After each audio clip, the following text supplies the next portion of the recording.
講股市，月線圖啊絕對樂觀，周線圖啊絕對樂觀。市場咧就買牛嘅，唔係買熊。今日咧市場咧就向上衝。咁咧點解向上衝？因為國家隊買貨。咁咧夜期咧已經彈得上去㗎啦。今日咧可能真係會繼續彈上去。咁我哋贏唔贏到錢？聽呢個視頻贏到。今日咧就格數方面咧就有10幾格到啦，咁樣應該攞到啦。因為咧個高位咧係好明顯係25,200啦，咁樣，所以或者25,100啦呢個位置到啦。開紅嘅機率咧係非常之高嘅。普通散戶咧就因為見到呢個高位，然後回調就食咗糊啦。賺咗好多錢。對於嗰個買賣時間咧，即係9點半至呢個即係1點鐘，開一轉嘅啫，就冇講過你下晝開紅。下晝咧可能會不停咁彈上去，而家做緊呢樣嘢，去到25,231。咁咧市場咧睇下聽日咧就買股票咧就唔好買啦。睇下聽日咧彈高紅咧會唔會贏到錢？上個禮拜星期4、星期5賺唔到錢，今個禮拜一開始就賺到錢啦。輸咗嘅就可以補翻條數，買大少少咁樣啦，又冇係咁啦。聽日就縮翻上去咯，縮翻少少，等下佢中唔中啦咁樣。長期有得執之下咧就冇問題㗎啦，已經。好唔好買股票？唔好買股票，買嚟做乜嘢？有乜好買啊？國家隊炒乜嘢啊？我話俾你聽咧，我話咧市場咧國家隊出馬咧就一定炒呢個中特股嘅。我講中特股嘅時候咧，就中特股咧仲跌緊，仲未上升。而家咧就過咗成個幾禮拜，究竟中特股有冇上升咧？咁樣你自己諗啦嚇。所以一定買中特股㗎。過去發生嘅事情，現在發生。點解我知道佢國家隊一定要喺呢個反彈市裏面咧買貨咧？上年啊嘛，中美戰爭嘅時候覺得佢會下跌㗎嘛，國家隊不停買貨啊嘛，記憶猶新啦，真係。而家要上升啊，國家隊買貨咯，咁簡單。即係過去發生嘅事，現在發生啫。即係一次錯誤唔係代表我第二次錯誤㗎嘛，你明唔明啊？即係上年嘅錯誤唔係代表今次嘅錯誤㗎嘛。你上年係估唔到國家隊托上去啫，現在就估到啦嘛，係咪？佢做過一次㗎嘛，好簡單啫。好啦，講完啦，就唔好買股票，睇下聽日可唔可以彈高紅啦，即係上網如果係咁。紅高位好簡單嘅啫，佢睇下啲重倉區啊，嗰啲咁嘅地方啊，殺幾多個倉啊之類咁嘅嘢。好，講玄學。玄學咧就好多人咧就睇6個字嘅。我幾個視頻都講咗啦，睇6個字鬼睇唔到㗎，話俾你聽，邊可能咁樣做嘅啫？即係你對住人哋嘅生命歷程係咁噏，你做乜嘢啊？即係一個學術唔係咁樣做㗎嘛。之前講過啦，你玄學你小心啲喎，周身鬼㗎喎，你玄學。講開嗰個無線嗰個節目完戰，就請晒啲咩白先知、黑先知去比拼咁樣。佢揾嗰條木嘴做技術顧問，我話你冇嘢係嘛？用呢條友嚟評我啲神子啊，或者我啲咁啊，即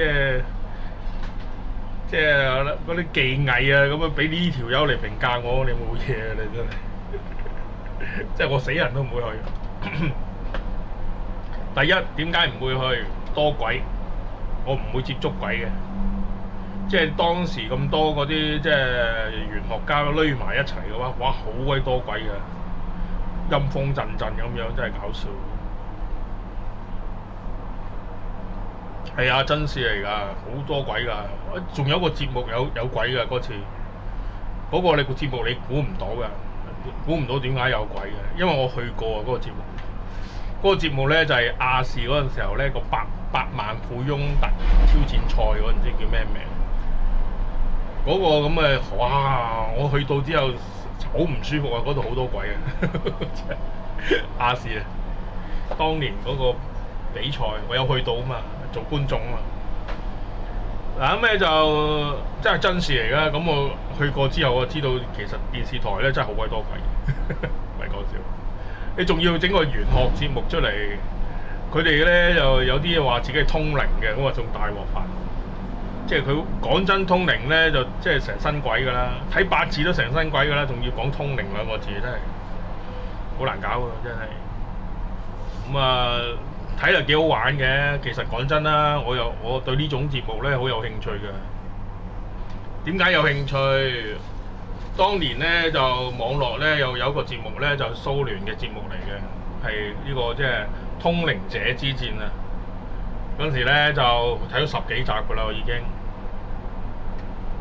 即係嗰個通靈者之前，咁咧佢係咪有個我咧點樣睇咧？佢係咪有架車嘅，擺咗一排車喺度，就叫你估咧嘅後備箱裏面咧藏咗一個人嘅車選出嚟。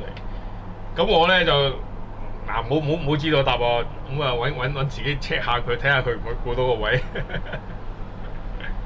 我係咁樣玩法，咁啊幾過癮啊！真係通靈者之前，而家無線嗰個原戰咧，即係睇通靈者之前啫，隻翻版啫。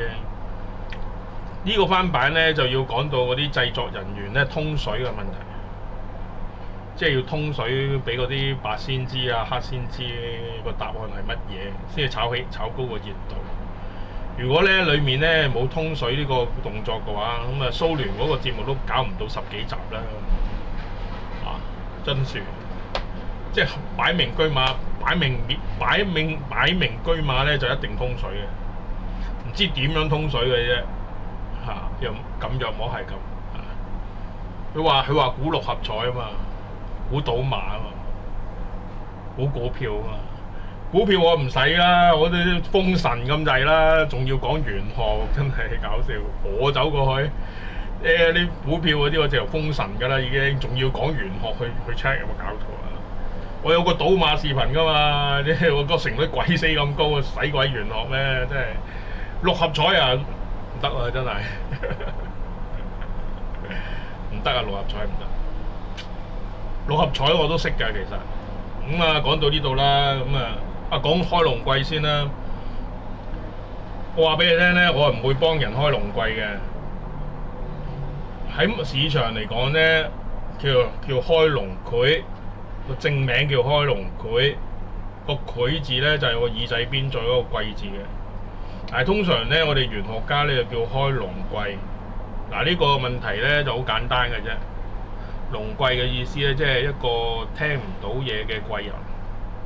你想要嘅嘢佢聽唔到，龍櫃嘅意思就係咁，一個聽唔到嘅貴人。